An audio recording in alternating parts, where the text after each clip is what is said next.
Assalamualaikum warahmatullahi wabarakatuh. Let me introduce myself. My name is Muhammad Rifki Fadli Rahman. I'm from 7i Netuza. I will tell you about my story. Here is my story goes. Malin Kundang.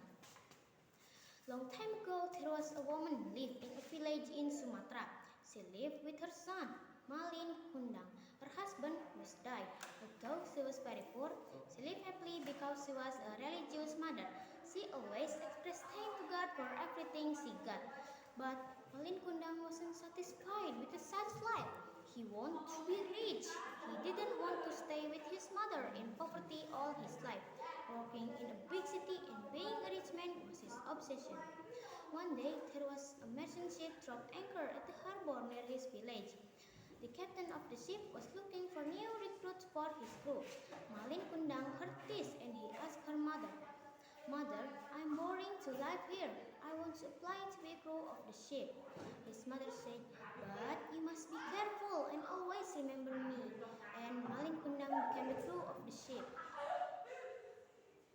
Many years later, Malin Kundang was very successful at sea. Not only was now the captain of a ship, but also he was the owner of a fleet of merchant ships as well.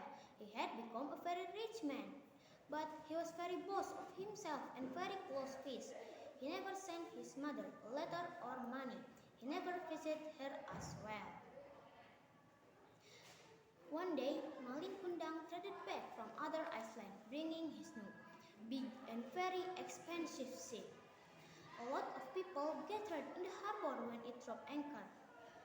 And an old man hurried to the home of Malin Kundang's mother and told her.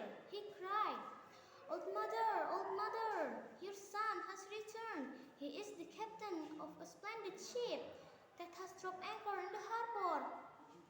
He is a great man now, a rich man. They say it is his own ship. Come, old mother, and see. Come and see."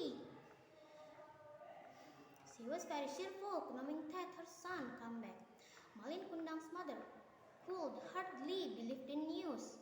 She hurriedly came to her son, saying, "Oh, my son, Malin Kundang, I miss you. It's me, your mother." Malin Kundang recognized his mother, but he was the captain and a ship owner, a man of affluence. This was a poor old woman bearing a basket of rice, the fire of woman, ill-clothed and unclean, not fit to be acknowledged as the mother of Malin Kundang. He refused and said, "What do you want of me, old woman?" he shouted. "Do not know you. You are not my mother. I don't have such a poor mother. Go away, beggar, go away."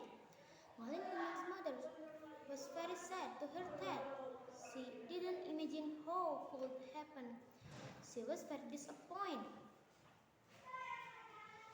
Then she lifted her hand with eye closed. She said, "Oh God, I know he is my son, but why he was turned so weak?